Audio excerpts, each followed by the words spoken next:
I have a comment and question.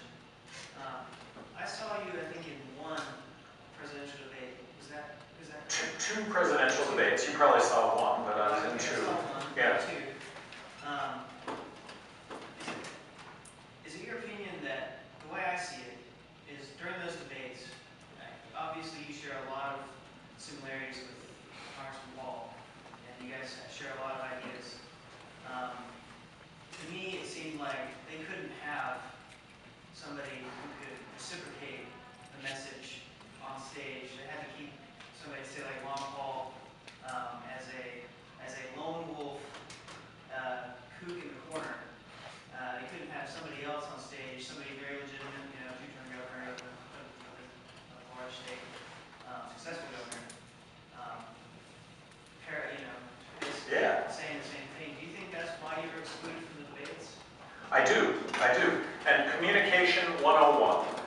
When we hear so I'm a messenger. Ron Paul's a messenger. We're talking about the same agenda. Ron Paul and I have differences, but for the most part, I think we're talking about the same agenda, the same issues.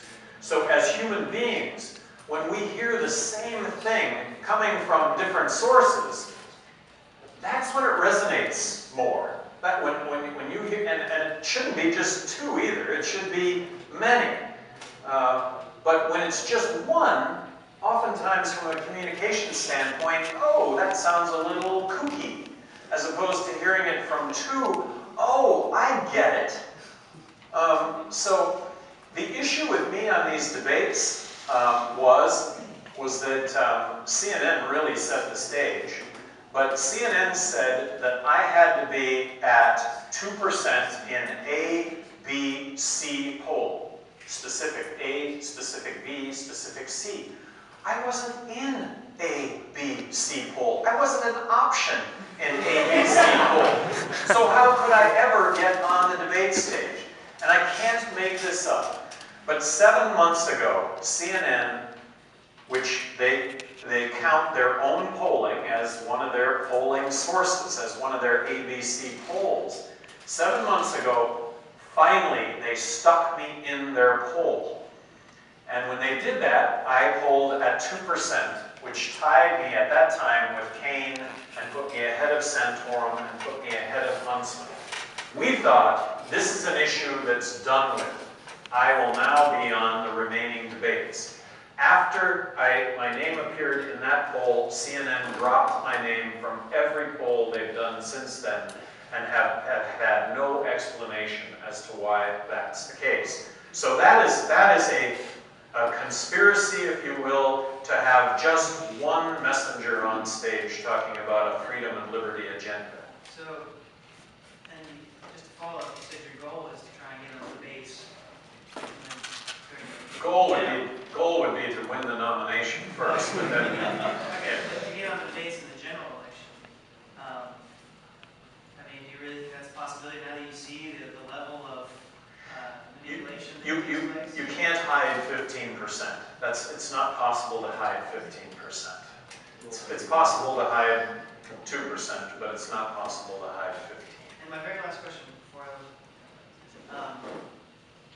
Ron Paul he ran for Libertarian in 1988, and essentially the mainstream media, press, Republicans, he came back to the Republican Party because he realized the difficulty of running a third party. They never let him forget about it. And I see I think that, right now, Ron Paul's shadow is very large, but he is planning, if he doesn't win the nomination of presidency, to fade out of the political scheme. Would you consider going back to the Republican Party at a later date when he's not around to kind of take up the mantle? And if so, do you think running Libertarian could hurt you in that long?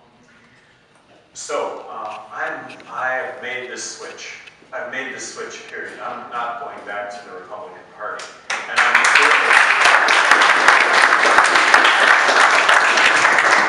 So 2 weeks ago, I was in Florida. And I was there at the State Fair of Florida, and I bought a Libertarian t-shirt so that I could wear it at the Libertarian booth in Florida to talk to people that came by. Do you know how many Republican t-shirts I've worn in my life? None. And the reason is that I never have wanted to wear a Republican t-shirt because I don't want to stand and have to defend Republican dogma that I've never agreed with, ever. And so for me, this is incredibly exciting for me. This is where I intend to stay. And back to being a messenger, if this doesn't turn out in 2012, my intention is to be that messenger also in 2016, but as a Libertarian, not as a Republican. When Ross Perot ran as a third party against Clinton and Bush, 40% of Americans said they would consider voting for a third party candidate. He got 20% of the vote. Right now, unprecedented, 70% of Americans are saying right now they would consider voting for a third party candidate.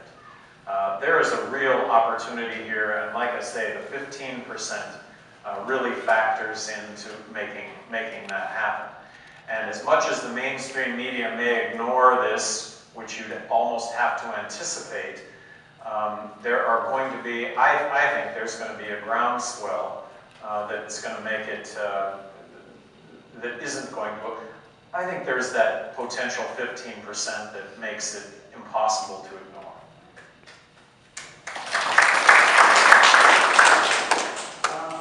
Well, with SOPA being an issue recently, what's your opinion on copyright? What do you think the length of copyright should be, and what do you think the government's role in enforcing it should be?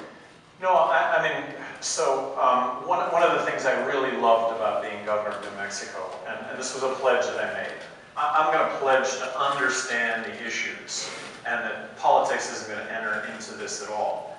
So what I have a real, so to understand these issues as fully as possible, I'll tell you when it comes to copyright and patent, what I don't like is that big corporations file hundreds of patents or copyrights, and they are able to do that on an idea as opposed to actually producing the product. And now I'm talking about patent, but I hope the two intertwine. And that you end up actually making the product, and you have no idea that a patent or a copyright has been filed. Who is more entitled to the proprietary rights that go along with inventing an actual product that when you end up reading the language of the patent or the copyright, doesn't even seem to come close to what you're doing, but they lay claim to that and they tie you up in litigation. So I'm more apt to err on the shortening the length of copyrights and making it, from a patent standpoint, a product as opposed to an idea. And you talked about SOPA. There's nothing that I want to see the government fix when it comes to the internet. Nothing. And I want to...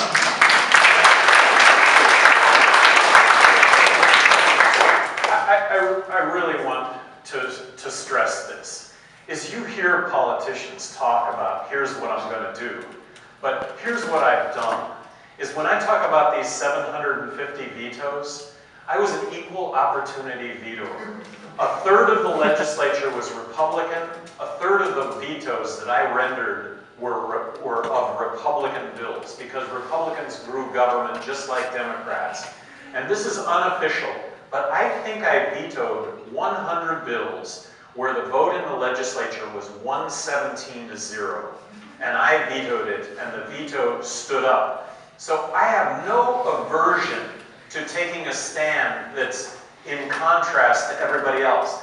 I point that out as a potential difference in resume or experience with Dr. Paul. Dr. Paul rendered very principled no votes in Congress. But when he registered that no vote, oftentimes being the only no vote, that was the end of the day. Tomorrow, woke up, whatever. When I registered my no vote, when mine was the only no vote, and that happened to bring an end to that legislation, there was the dialogue and the discussion, and the sky is going to fall, and people are going to starve, and there are going to be people dying in the streets as a result of what Johnson has done. and I defended and discussed that, print, radio, television, and it